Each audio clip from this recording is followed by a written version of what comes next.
So why do I feel so strongly about the so-called prosperity gospel?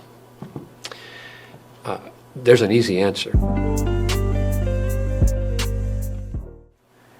So why do I feel so strongly about the so-called prosperity gospel? There's an easy answer, but before I give it, let me define it a little bit.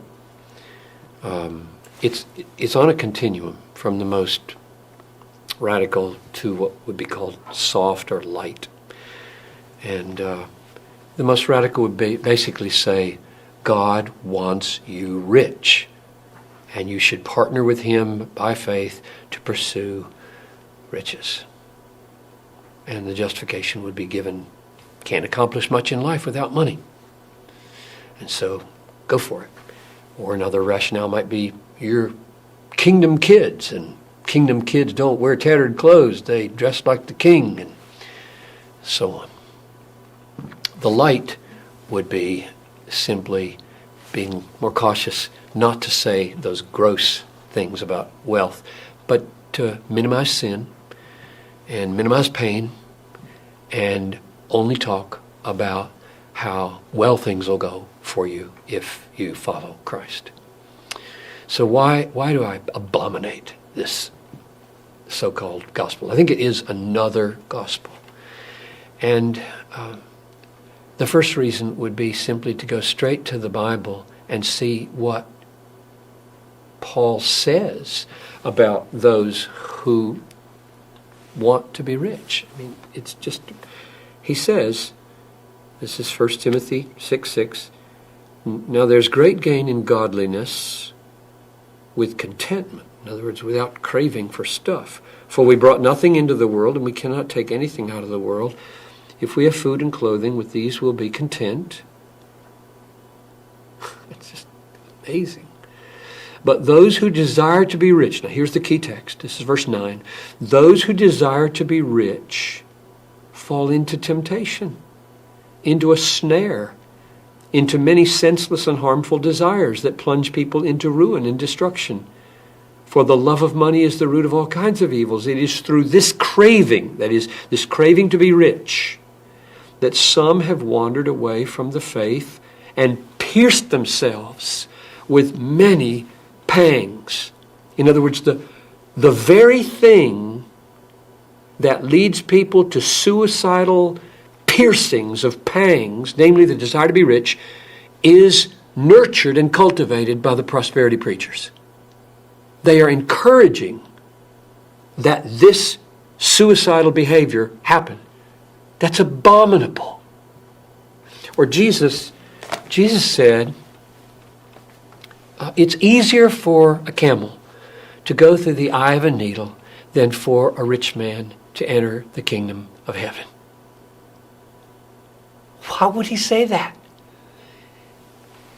It's because riches are such dangerous things.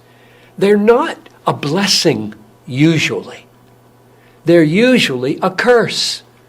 People are cursed with riches. They're destroyed by riches.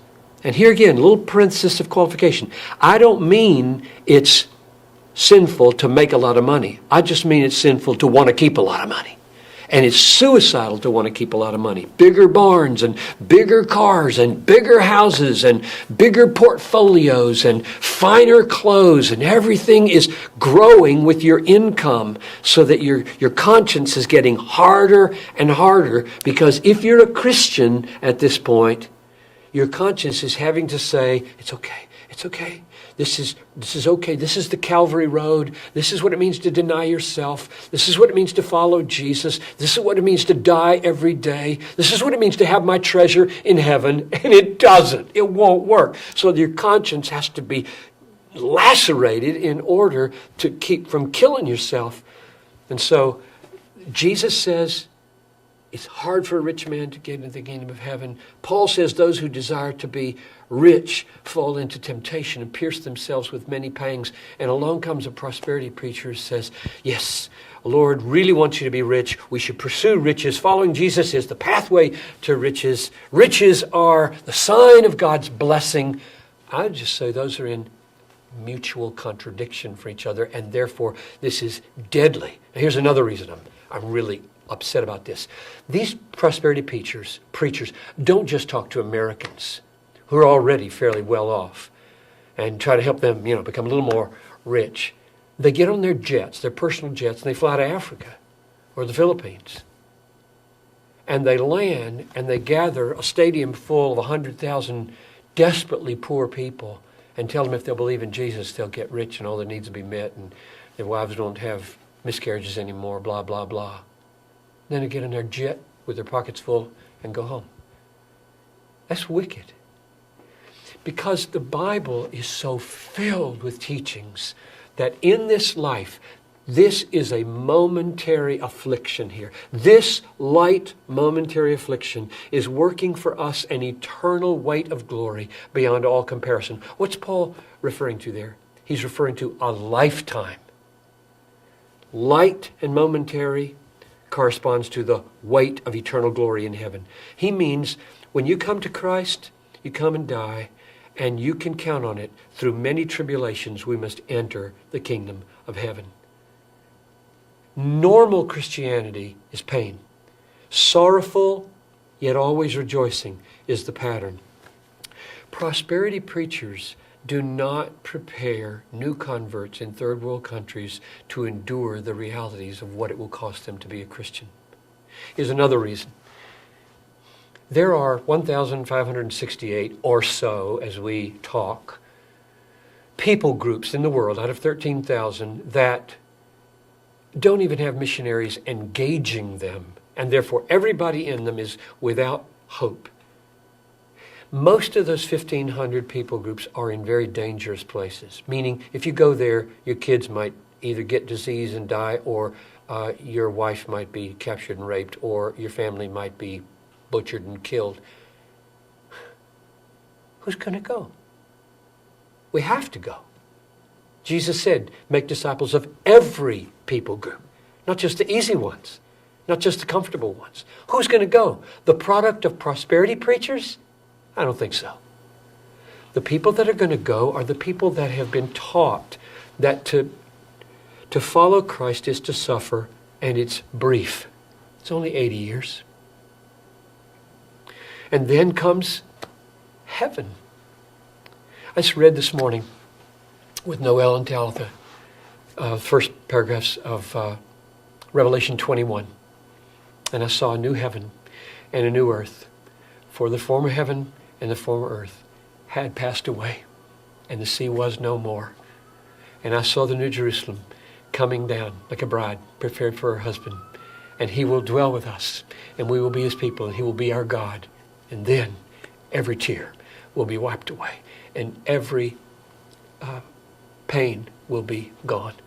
For the former things have passed away. That's coming.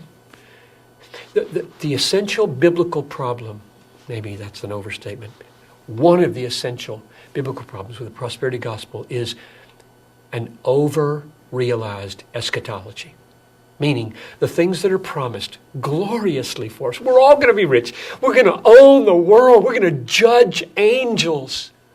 Paul used that argument in 1 Corinthians 3. Don't you realize that you are going to inherit the world? The world is yours. Paulus is yours. Cephas is yours. Life is yours. Death is yours. And the conclusion he drew was, why would you boast in men?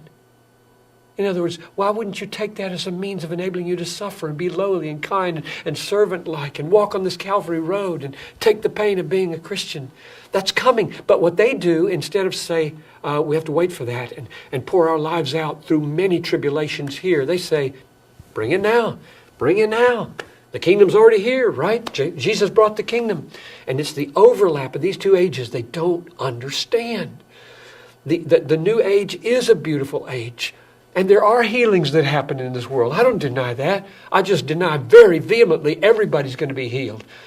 You let these prosperity preachers with their healing talk and their word of faith talk go to the 4th floor of Augustana Home, or go to the emergency rooms or to the intensive care rooms of hospitals. Go there and preach your gospel. No, they don't. They wear their nice clothes, stand up with the lights, money strewn all over the thing, with people out here who desperately want somebody to tell them how to get rich, and there they make a lot of money that way. They don't go to the places where it's impossible to deal with reality unless you've got a theology of suffering.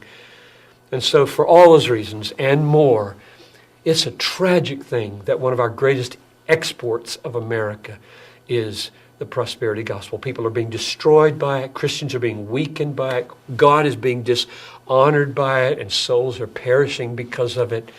And a lot of guys are getting rich on it.